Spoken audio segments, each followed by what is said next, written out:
Jadi kalau kita sholat tuh ke masjid gitu ya, misalkan di masjid itu tidak disediakan sejadah, maka tidak apa-apa, kita meyakini saja di dalam masjid itu adalah suci, kita langsung saja sholat di atas tembok tersebut.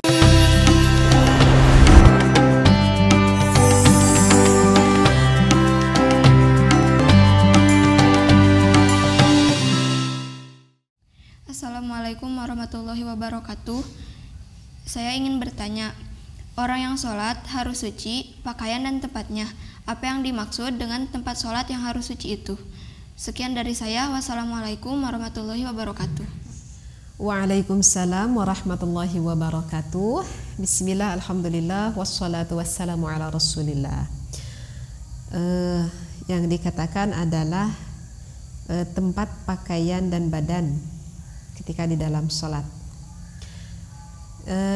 Saya baca referensinya dari kitab Kasyifatus saja ya, dari syarahnya kitab Safinah, bahwa syarat sholat yang kedua itu adalah at-taharatu anin najasati, yaitu ketika kita sholat maka harus suci dari najis. Dari najis yang mana? Yaitu ay allati la yu'fa anha, yaitu dari najis yang tidak diampuni.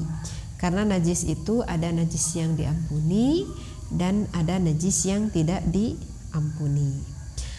Fis saubi, ketika kita sholat maka harus suci pakaiannya, wal badani dan badannya, wal makani dan juga tempatnya.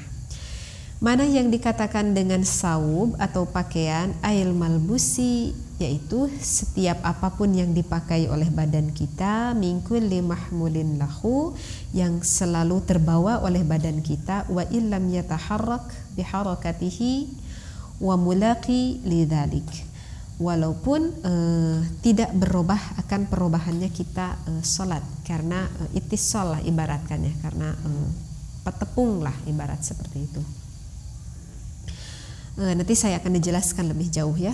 Wal badani, dan yang kedua yaitu kita harus suci dari badannya, yaitu aisyamili lidakhili anfihi au famihi au ainihi.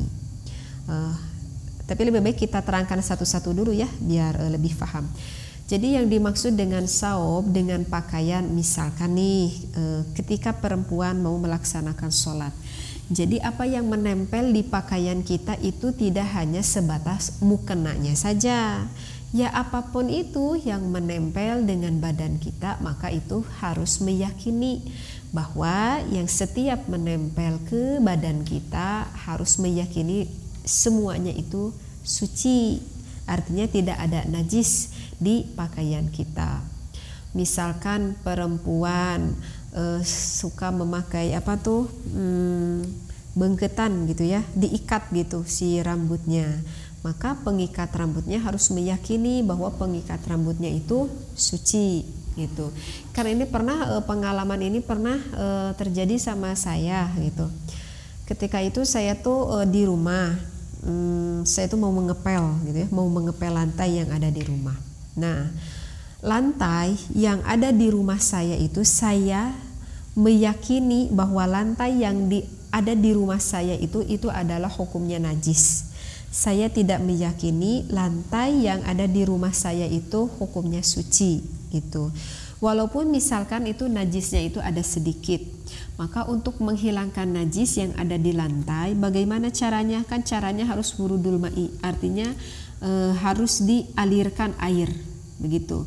Misalkan kita najisnya sedikit, maka kita membawa gayung, kita mengalirinya kepada najis tersebut, ataupun memakai selang, kemudian kita pancurkan ke tembok itu, barulah bisa kembali suci. Saya itu nggak melakukan cara seperti itu karena menurut saya cukup repot sekali ya, karena saya mempunyai anak kecil yang pulang pergi dari kamar mandi ke rumah kemanapun itu dengan posisi kaki basah gitu. Terkadang pipis belum bisa betul cebok yang betulnya gitu, sehingga najisnya bisa kemana-mana. Nah, untuk menyucikannya maka saya harus selalu memakai selang untuk membersihkannya dengan air yang mengalir. Itu kan cukup repot, sehingga saya membersihkan lantai saya, mengepel lantai saya membawa ember, kemudian saya lap pakai empel, yang mana najisnya sedikit, tetapi saya mengepel ke rumah, ke dapur, ke kamar saya, kamar anak saya, berarti otomatis seluruh lantai yang ada di rumah saya itu, sehingga hukumnya apa? Hukumnya menjadi mutanajis, walaupun asalnya dari najis yang sedikit. Oleh karena itu saya meyakini bahwa lantai yang ada di rumah saya itu adalah hukumnya mutanajis. Nah, kemudian ketika saya mengepel itu, saya itu lupa. Berarti kan ember yang ada di dalam air yang ada di dalam ember itu pun sehingga berubah hukumnya menjadi mutanajis. Dan ketika tangan saya menyelupkan kepada ember tersebut, maka tangan saya pun menjadi mutanajis. Saya itu lupa, pada saat itu saya itu menggaruk kepada kepala saya sampai ke pita yang ada di kepala saya, karena bengketan lah gitu, karena bengketan saya menggaruk karena gatal di kepala saya. Kena rambut rambut saya menjadi mutanajis. Begitu juga bengketan yang ada di kepala saya itu jadi mutanajis karena posisi tangan saya basah dari air yang ada di ember itu, yang mana air itu pun sama mutanajis. Terus hati saya berkata, oh nanti kalau saya sholat zuhur maka saya harus mandi, maksud saya rambut saya itu harus suci, berarti saya itu harus mandi di anggir gitulah istilahnya.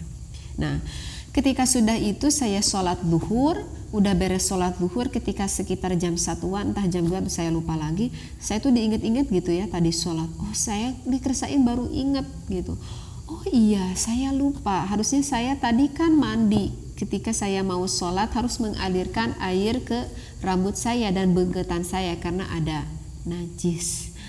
Saya itu lupa, maka gimana saya barusan yang sudah sholat zuhur, maka sholatnya tidak sah. Saya harus kembali lagi mandi, rambut saya dibasahi, dialiri, kemudian saya sholat kembali. Jadi maksud saya ini yang pernah saya alami, jadi kita harus selalu ingat apakah ada pakaian yang menempel ke badan kita, ada yang najis atau tidak. Misalkan seperti perempuan yang memakai rok yang panjang, kemudian roknya itu sampai ke lantai. Lantainya misalkan ada posisi yang basah. Di sana kalau kita meyakini bahwa lantainya itu sama seperti saya mutanajis, ada mutanajis dan ada basah di lantai tersebut, nempel ke rok kita ujung paling bawah sedikit, maka kita sholat memakai rok tersebut, ya berarti sholatnya tidak sah dong, karena ada sedikit dari pakaian kita yang menempel ke air yang mutanajis itu yang ada di lantai, begitu ya. Apalagi kan kalau perempuan mulai biasa di rumah yang suka memakai daster, mencuci memakai daster, cuci piring memakai daster, memandikan anak memakai daster, dia sudah pipis dengan segala rupanya tanpa dia berikhtiat. Artinya tanpa dia berikhtiat itu tanpa dia berhati-hati sekali, khawatir apakah akan mendatangkan najis atau tidak. Kemudian dia sholat memakai baju daster itu pula, harus itu berpikir dulu apakah daster ini terkena mutanajis atau tidak. Nah itu kebanyakan ibu-ibu yang kurang paham, yang mengerti akan najis, ya dia berpikir bahwa najis itu adalah hanya sebatas air kencing saja yang sampai kepada bajunya. Tidak selalu seperti itu najis tuh ya.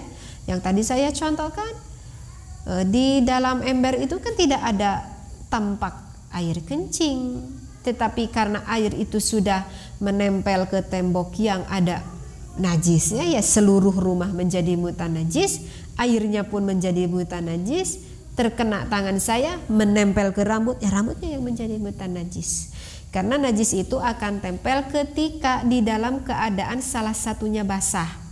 Jadi kalau misalkan ini najis basah, tangan saya kering, saya kena, maka ya najis karena ini basah posisinya, begitu. Misalkan di lantai ada najis tetapi posisinya sudah kering tapi masih tetap najis.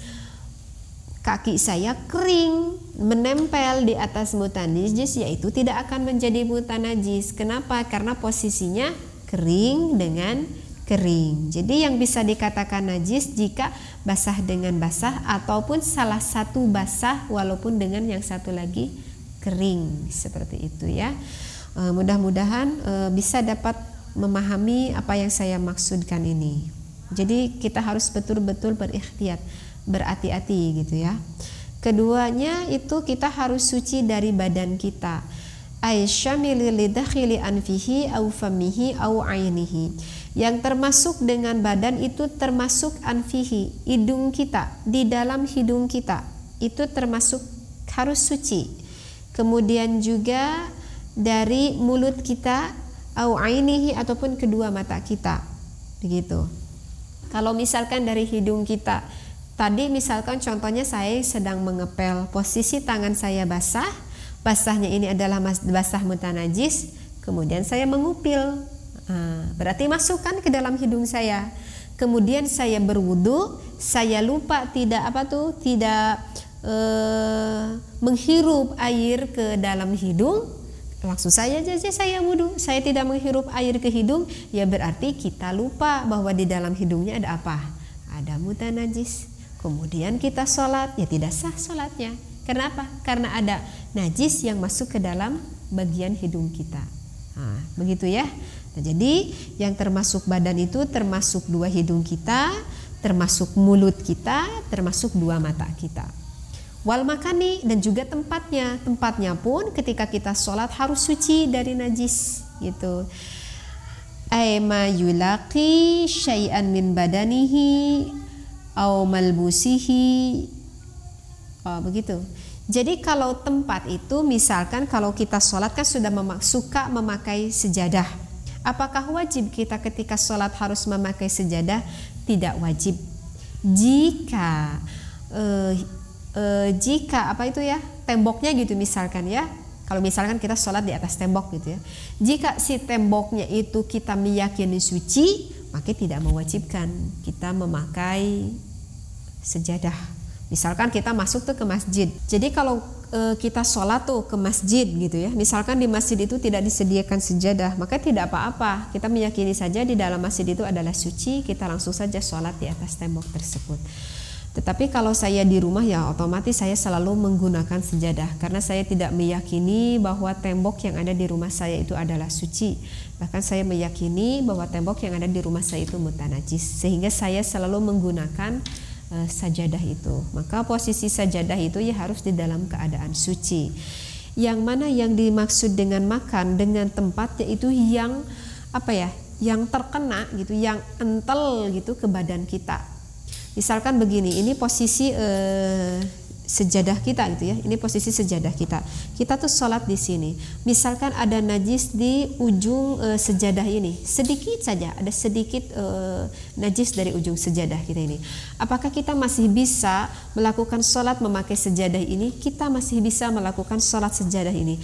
Asalkan ketika kita sholat jangan sampai antel tuh, jangan sampai terkena badan kita ke ujung yang ada najisnya itu, begitu.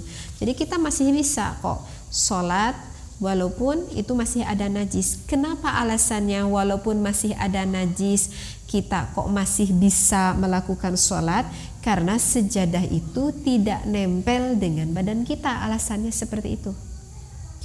Kok tidak nempel dengan badan kita? Iya, ketika kita hendak keluar dari sejadah, apakah sejadah akan ikut nempel dengan badan kita? Tidak kan? Nah, karena itulah perbedaan makan artinya tempat dengan saub, dengan yang kita pakai.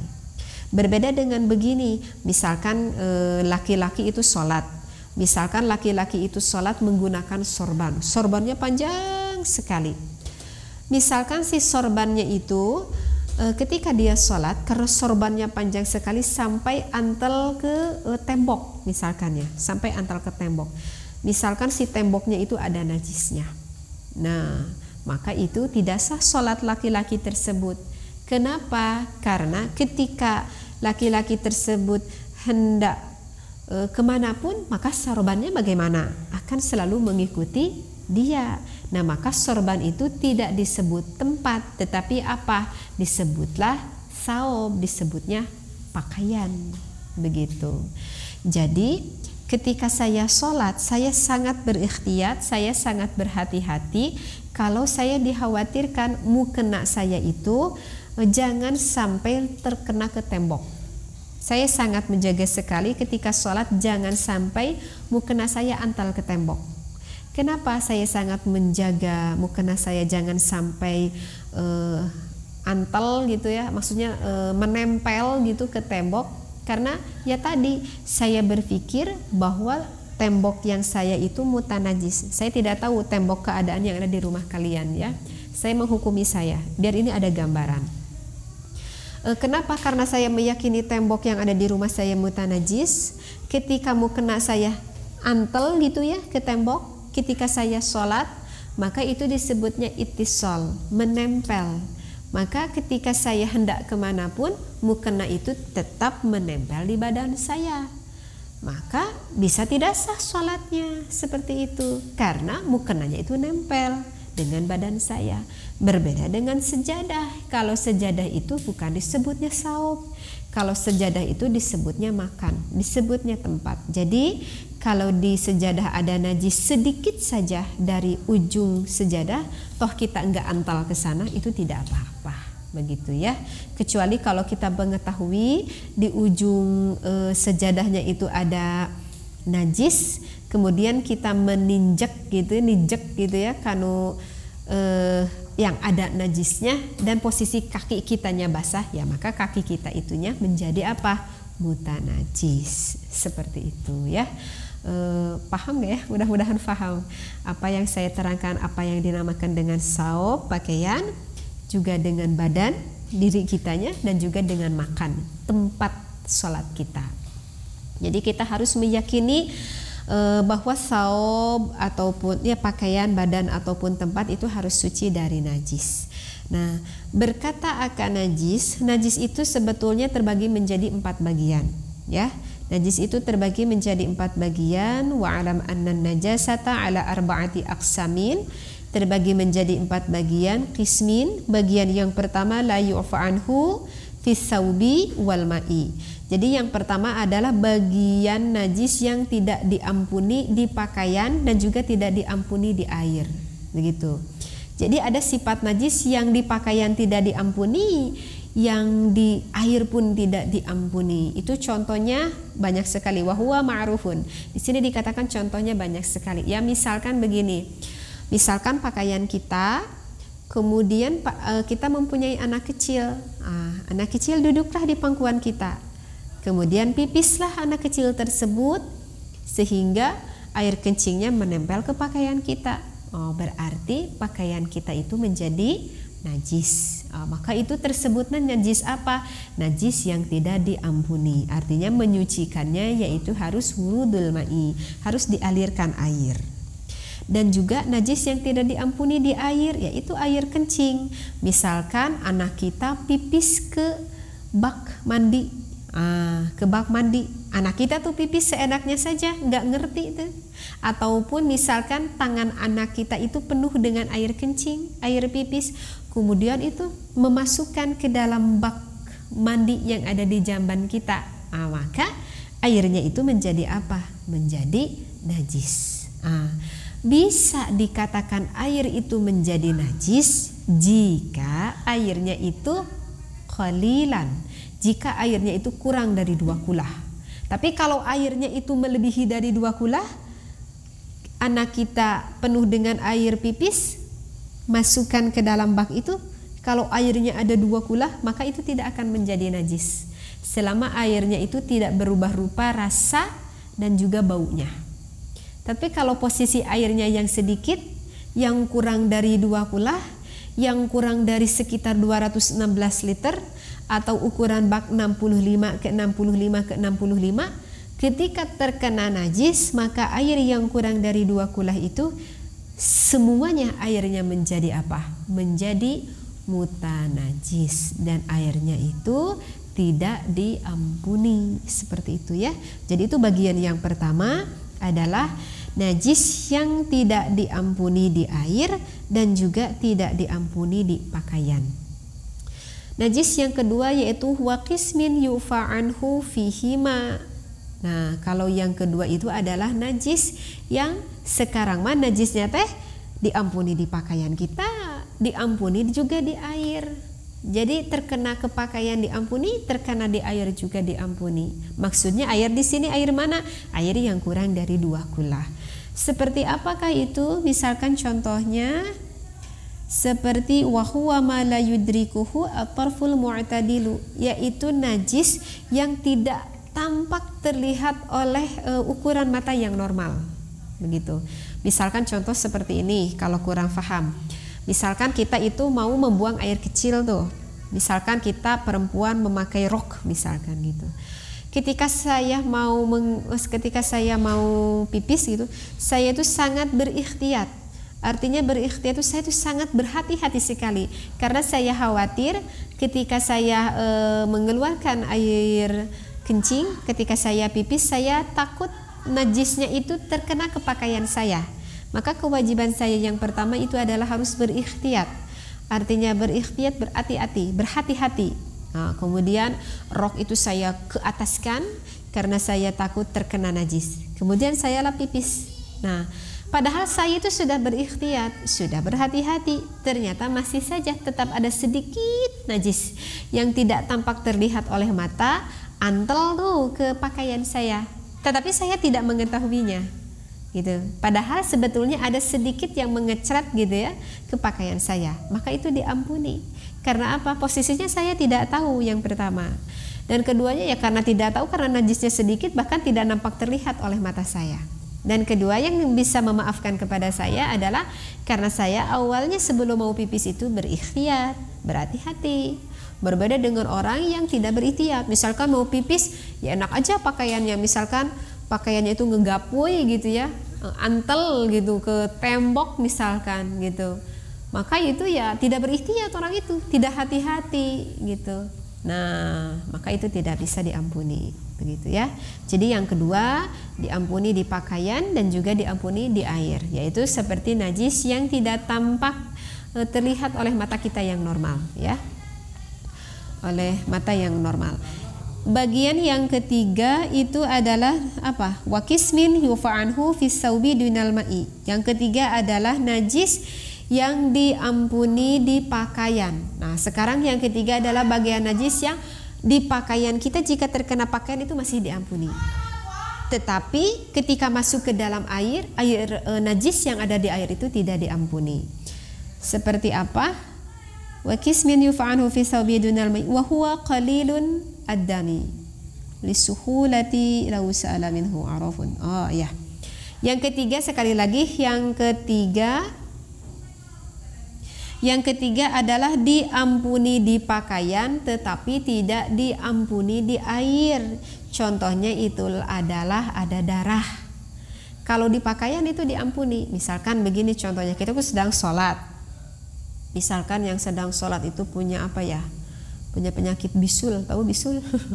Misalkan punya penyakit bisul. Kalau bisul kan di dalamnya suka ada nanah ya, suka ada darah. Misalkan ketika kita sedang sholat, terus si darah ataupun nanah yang ada di dalam bisul itu apa ya? Merembes gitu ya. Apa merembes ya? Jadi ada keluar gitu, darahnya sedikit lah gitu, ataupun ada keluar nanahnya sedikit dari penyakit bisulnya itu, sehingga darahnya itu ataupun nanahnya itu merembes ke mukena kita itu, gitu. Jadi mukena kita itu terlihat ada nampak merah-merah sedikit dari darah yang ada di bisul itu. Maka apakah sholat kita tetap boleh dilanjutkan? Itu hukumnya boleh kita lanjutkan, tidak perlu kita batalkan, karena itu darahnya najis tidak? Ya, darahnya najis, nanahnya najis, ya nanahnya najis, tetapi darah dan nanahnya tersebut itu ma'fu anhu. Artinya ma'fu anhu itu darahnya itu diampuni, tidak apa-apa. Tetapi kalau misalkan masuk ke dalam air, darahnya itu dan posisi airnya yang tadi ya, kullah, yang kurang dari 2 kullah terkena darah, maka air yang kurang dari 2 kullah itu bila terkena ada darah walaupun hanya 1 tetes, maka airnya itu sekarang menjadi mutanajis. Artinya air yang ada darahnya itu menjadi mutanajis. Artinya tidak bisa lakukan untuk menghilangkan hadas atau untuk menghilangkan najis air tersebut. Dengan catatan ya, ingat ya, airnya yang kurang dari 2 kulah. Nah, sekarang untuk bagian yang keempat itu adalah najis yang diampuni di air tetapi tidak diampuni di pakaian kita. Contohnya itu seperti al-maitatu allati la damalaha. Seperti bangkai yang tidak ada mengeluarkan darah. Jadi untuk bagian yang keempat, di air itu diampuni tapi tidak di pakaian. Misalkan di air yang kurang dari 2 kulah, airnya itu dari bak atau dari ember gitu ya, yang kurang dari 2 kulah.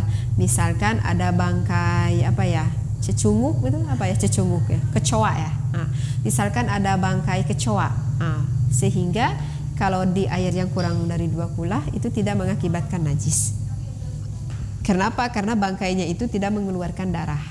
Gitu. Misalkan ada bangkai semut gitu ya, itu tidak mengeluarkan darah. Maka ya kita buang saja semut-semutnya atau kecoa tersebut. Maka itu tidak akan menjadi najis. Tetapi kalau di pakaian itu tidak diampuni. Misalkan ketika kita sedang sholat, misalkan ada bangkai kalau kecoa terlalu besar ya. Ada bangkai nyamuk misalkan. Ketika kita sedang sholat ada bangkai nyamuk di mukena kita, maka ya sholatnya itu tidak sah. Kita buang saja dulu bangkai nyamuknya. Atau kalau sering itu tuh kalau musim hujan suka itu yang susah mah siraru, siraru saya belum tahu apa bahasa Indonesia siraru tuh. Kalau di Sunda itu kalau musim hujan gitu suka pada datang gitu ke rumah tuh siraru raron yang itunya tuh untuk yang terbangnya itu mudah sekali putus gitu. Nah, sehingga untuk sayap-sayapnya itu suka nempel tuh ke sejadah mukena, itu bisa mengakibatkan tidak sah. Maka sebelum sholat kita itu dulu digebrikan dulu tuh. Singkapkan dulu, bersihkan dulu lah intinya. Jangan sampai ada untuk yang terbangnya itu ada di mukena kita gitu atau di sejadah kita. Itu karena bisa mengakibatkan batal sholat kita. Tetapi tidak membatalkan wudhu kok. Hanya kita jangan sampai ada bangkai yang tidak ada darah terbawa sholat oleh kita. Seperti itu ya. Mudah-mudahan paham yang sudah saya menerangkan tentang syarat sholat. Kalau di Safinah ini bagian yang kedua, harus suci dari tempat, pakaian dan juga badan. Wallahu a'lam. Wabillahi taufiq wal hidayah. Wassalamualaikum warahmatullahi wabarakatuh.